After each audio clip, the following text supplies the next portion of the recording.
ఎవరైతే ఈ యాక్సిడెంట్ చేశాడో బైక్ యాక్సిడెంట్ శివశంకర్ అనే అతను మృతుడు, ఆయన బెల్ట్ షాప్ లో మద్యం కొన్నాడు.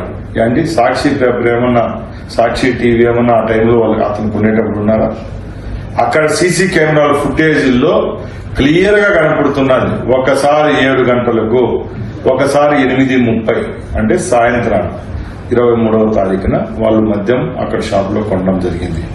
అది కూడా రేణుకా ఎల్లమ్మ వైన్స్ అంటే గవర్నమెంట్ యొక్క నిబంధనల ప్రకారం 250 మీటర్లు హైవేకి దూరంగా ఉన్న గవర్నమెంట్ షాపులోనే కొన్నారు తప్పక ఎక్కడ బెల్ షాపుల్లో మద్యం కొనలేదు.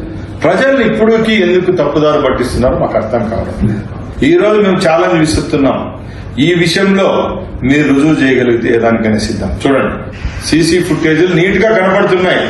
ఫస్ట్ ఫుటేజ్, సెకండ్ ఫుటేజ్, 2 ఫుటేజీలు కనపడుతున్నాయి. ఏ టైంకి మద్యం కొన్నారు? ఎందుకు ఇలా మాట్లాడుతున్నారు?